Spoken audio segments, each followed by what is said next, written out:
Welcome, दिल नशीन के kitchen में वेलकम। आप सबको मेरा प्यार भरा सलाम। तो मैं आप लोगों के लिए लेके आई हूँ बीफ यखनी पुलाव। मैंने 1 किलो बीफ लिया है। इसके अंदर मैंने 1 अदद प्याज ऐड कर लिया है, 3 टमाटर, हरी मिर्च, नमक और इसके अंदर मैं ऐड करूँगी लाल मिर्च, साबुत गरम मसाला, सौंफ।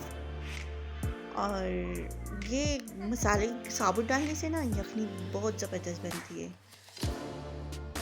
साबुत धनिया, अब इनको इसमें मैं ऐड करूँगी 3 इलायची, 3-4 लौंग। अब आधे घंटे के लिए प्रेशर पे रखती हूँ ताकि अच्छे से यखनी बन जाए। और वहीं सेम मसाले जो यखनी मैंने ऐड किए ना, वहीं सेम मसाले मैंने भिगो के रखे थे 10 मिनट के लिए। अब मैंने इनको ना ग्राइंड करना है। ग्राइंड करके फिर मैं पुलाव में ऐड करूँगी।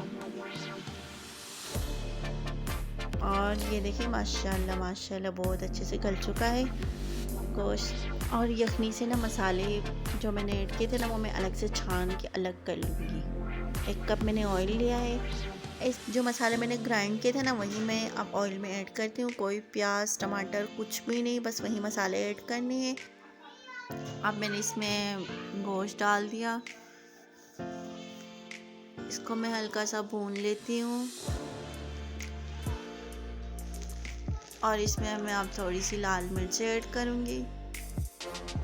आप स्पाइसी अपनी मर्ज़ी से रख लें, जितना आप स्पाइसी खाते हैं। तो थोड़ी सी नमक भी आप अपने हिसाब से डाल दें।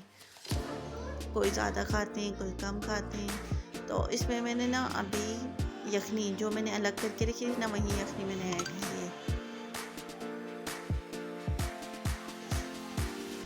जिस बर्तन से मैंने चावल निकाले थे, उसी से मैंने ना पानी ऐड किया है। 1 कप मैंने चावल निकाला था, 2 कप मैंने पानी के ऐड किए हुए हैं।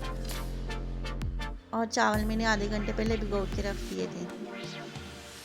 ये देखिए माशाल्लाह से बहुत अच्छे लग रहे हैं चावल। खुशबू तो बहुत ही मज़े की खुशबू आ रही है। मसालों की बहुत बेहतरीन बने हैं मेरे चावल।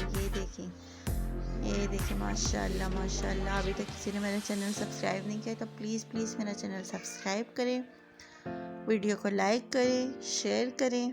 Thank you. ये देखिए माशाल्लाह चावल कितने खिले खिले लग रहे हैं। ये देखिए माशाल्लाह बिल्कुल तैयार हो चुके हैं चावल, बहुत ही कम मसालों में, बहुत ही आसान सिंपल रेसिपी। आप भी ज़रूर ट्राई कीजिएगा ये रेसिपी। बहुत ही सिंपल, आसान और बहुत ही मज़ेदार रेसिपी है। ये देखिए, अपनी दुआओं में याद रखिए। अल्लाह सबको खुश रखे, आबाद रखे। कल तक के लिए इजाज़त दीजिए। अल्लाह हाफिज़। कल आप लोगों के लिए नई रेसिपी लेके आऊँगी इंशाल्लाह।